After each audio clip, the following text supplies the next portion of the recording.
What's up guys, so today we're going to unbox and review this Boya B M1 microphone, which is currently one of the best budget vlogging microphones out there.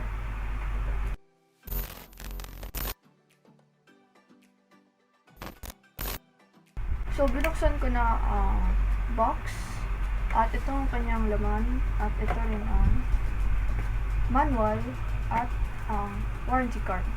So ito yung kanyang actual laman. So actually ito na ang microphone. Andiyan na rin, nakadikit na rin sa kanya ang fairy windshield or ang tinatawag na dead cat. And ayan siya. So this microphone is compatible with smartphones, tablets, laptops, camcorders, and cameras. So may kasama siyang two connectors, which is TRS and TRRS. So ito pa ang dalawang kasama.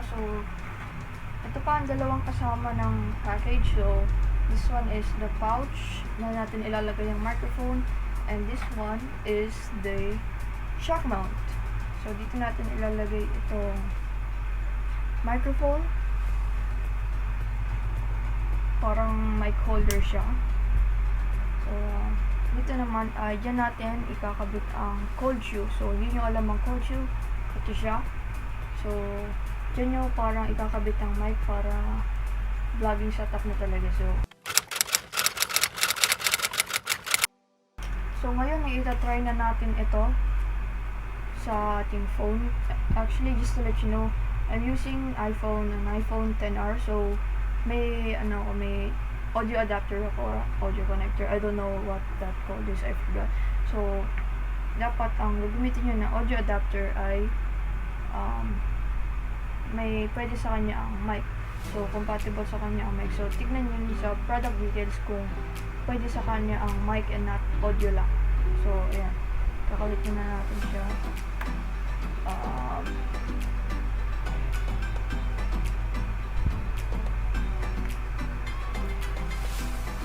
So ikakabit ko na sa aking phone.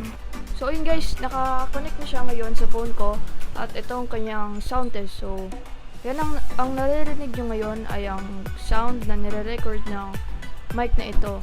So parang itong fairy windshield ay para sa parang basta pang reduce ng noise. Pero ngayon, sa naririnig nyo ngayon, may konti akong background noise. May konti akong background noise, which is hindi natin may iwasan. Meron din kasi akong electric fan sa taas kasi mainit. So ayan yan. So overall, sa tingin nyo ba maganda tong mic na to ayon sa naririnig nyo? Kasi para sa akin sulit siya kasi nasubukan ko na rin siya nung nakaraan at sulit ang kanyang sounds na nire-record kasi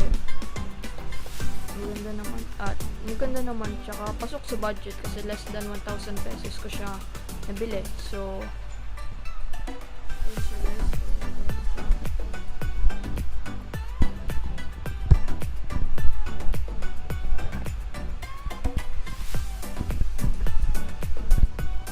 the Boya B M1 microphone in conclusion is a really great deal. So budget na siya, light and compact ang kanyang design at maganda rin ang sounds na kanyang nire-record. Maganda rin ang quality ng mic.